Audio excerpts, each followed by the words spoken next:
Hello and welcome to the project video for this super cute sign, Eat, Sleep, Baseball, Repeat. And this is a door hanger project for your front door or your wall or the dugout, wherever you are where you have these baseball fans. This is a very cute and easy project to do. When you order the project kit, it comes with the circle and all of the words that you need to go in the center of the project. Not having to paint the words is a lifesaver. So you can do whatever color you want, but here I'm painting the words black. When you order these, it's cut with a laser machine, and so the edges of all of the words and all of the shapes are already like a black city color. So when you really only have to paint the top of the letters and the sides are already black, which is really nice. This step is probably my favorite part of the project because you don't need a lot of space and you can't really mess it up. So here I just have a vinyl placemat like you can get at Walmart or Target or anything like that. And I usually just can paint, you can paint anywhere with that. You can even let the kids do this because, like I said, you can't really mess it up. You do just have to be a little bit careful with these letters because they are actually pretty sturdy considering that they're cut out of MDF and there are a lot of very small connections that are connecting the letters to each other. Um, but even with that, they're actually pretty sturdy. So as long as you're kind of the one handling these letters and these words, um, it's pretty safe to let maybe a four-year old or an older child paint depending on their skill level with the project and how well they listen and all of that. So these are definitely not toys. They are a little bit fragile, but it is a very fun project, and this is a very smooth, soothing process of painting the letters. And I had to actually speed it up because it's um, it took me a little while because I'm actually painting really, really slow because it's such a satisfying process to like really chill out and calm down and do something that's like a physical activity. And it really helps me to de stress. So I could actually probably paint letters um, all day and be perfectly happy just painting the letters. The letters and words for this project are all connected words. They're all from Awesome Life Craft, the website, and you can order custom words there. For this project, what's nice is that they come already done for you. So it's different font options and different sizes of letters, and they're all already put together for you so that you don't have to guess at what size letters and words you need. It's all done for you. Now we're moving on to painting the circle. The base coat of the circle was painted with spray paint, but you definitely don't have to use spray paint for the base coat. I just did because I had some. After I did that, I needed to add a secondary coat of white. And then the next step, after it dried, I just wanted to lay the letters down and get the positioning of the letters how I wanted those because I freehanded the stripes, the seams that are in red. And it was really easy to do that once the words were in the correct locations. And I didn't actually glue those in to start. I just sort of left them there. I wanted this to be a very kind of free-handed project. I did not want to make it perfect. I did not want anything to look perfect. I did not want it to have perfect spacing. I wanted it to look like it was hand painted. And so I'm using just some cheap craft brushes from the store, and I actually have several different sizes. So I just picked a size that I felt like it was giving me the results I wanted. The brush was actually it was a round brush. It was a little bit too big. I couldn't really get the tapered edges on the top and the bottom like I wanted at first. But again, I didn't want it to be perfect, so I just kind of went with it. We're seeing this project, and this is the very first time I've ever done this project. So this is not where I practiced and then went in with a completely new project set and started over for the video. I was just going to do everything freehand, just as you see it, no practicing involved, just to kind of show how easy or hard it is. I was kind of a little bit nervous as I was doing this. I was really worried about, my placement of everything, but I just had to sort of let go and say and relax and say, hey, if I mess up, I'll just repaint the base coat white, paint over what I did, or wipe it off with a rag and start over. And it'll be fine. It's okay. It doesn't have to be perfect. Fortunately, everything turned out okay, and I didn't have to do that. One thing that did help was using a brush that was smaller than the line that I wanted.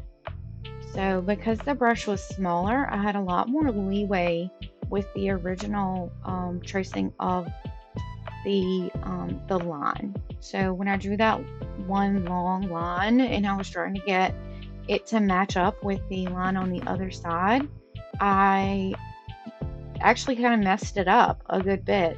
But because the brush was smaller than the line I needed in the end, it was okay because I was able to fix it and adjust the line size, and that allowed me to adjust the curve to make it a little bit more curvy in certain spots, and it just sort of worked out. And it was actually much easier than I originally thought it would be. It was much more forgiving. So here I'm just trying to get the tapered ends, and now I'm going to start on the seams. The red color that you see is actually just typical red craft store paint. It is nothing special. The video makes it look a little bit more neon or a little bit more vibrant, but it's not. It's just typical red. Also, probably the neon yellow paint in the background also gives it like that extra hint of fooling your eyes to make it look like the red is more neon too, but it's not a pink or anything like that. It's just a normal red. So for the seams, the trick was to make the lines at the top and the bottom of the ball look smaller and closer together. So I'm starting with the side, and all of these lines are slanted. You can see that they're slanted up, and I did all of the ones on this side first. And you can see that throughout the center, I was trying to get a little bit more spacing, and also the lines are a lot longer. And the lines at the top and at the bottom are closer together. They get closer together and they're shorter. Sort of toward the bottom again, like I didn't get them as short or as close together as I had liked, which as you can see, it's really, really forgiving. So this project, again, turned out so easy, so much easier than I thought. So I did one side and I did those lines on one side of the ball, and then I switched over and did the other side because, again, I wanted to get them kind of as close together or as kind of matching as much as possible. But you can already see that it is not matching up exactly. At the top, I have shorter lines, but they don't match the other side exactly at all. And you'll be able to see on the finished project that it actually doesn't matter. It did not matter at all. Even the slopes of the lines are not the same. The spacing is not the same. Nothing is the same, but in the end, it didn't really matter because this is a curved object. And because of that curve, it doesn't have to match up. The one side and the other side, they don't have to match, because when you have an actual ball, depending on the angle of the ball as you look at it, the lines are not going to be perfectly the same. So I did both sides. I did the outer seams on both sides, and then I went back and I did the inside seams. These, I didn't try to make it look like a perfect V. The lines that I'm painting now are actually like more parallel. They're not completely angled. They're not as angled as the other lines. And again, when I do the other side, you'll see they're not all the same. I did make the lines more parallel through the center than I did at the top or the bottom. The lines at the top and the bottom are angled and are a little bit more short than the lines in the center. And you can see now as I do the other side, you'll be able to see that again, like it's not at all the same. It's kind of a large round circle. So I wasn't looking at the other side to make it match perfectly. I was just sort of doing it. I was having fun at this point. And so I was like, oh, I'm just, just kept painting. I couldn't stop myself really. This part is not sped up at all. You're seeing it happen, I believe, in actual time. So this is what it was really like. And I just kind of zoomed through it because I was having so much fun. When I got to the bottom, I finally was like, oh no, I need to slow down. And so I'm slowing down. I'm angling the lines a little bit more and trying to make them smaller. And you can see I keep adding to the bottom section where you see that curve. And again, very, very forgiving, a very forgiving project. I would say this is definitely something a beginner could do. I will say that if I had had a pencil handy, I probably would have drawn out all the lines first, but I didn't have a pencil and I didn't want to go back and get one. So I just sort of painted and went with it. Like I said, this did need a second coat of paint in the video. It looks like it doesn't really need a second coat, but I would say it does. So here I'm trying to like just go back in and touch up and add some more thicker color. Now this part is where everything is dry and I'm drilling the holes at the top on the letters here. And again, I'm just freehanding this. I did not draw out, I didn't measure anything. I didn't measure the distance of where the holes should be. I sort of just looked at it and did it. It turned out fine. If I had had a pencil and maybe even, I don't know about rulers, I probably still would not have measured. But if I had had a pencil, I probably would have drawn out the holes. Now what I've done is taken some sort of thick craft wire, and I think I got all the materials, the extra materials for this project, I got them at Walmart. So the paint came from Walmart, the brushes and this wire came from Walmart. I think I got it in the hardware section.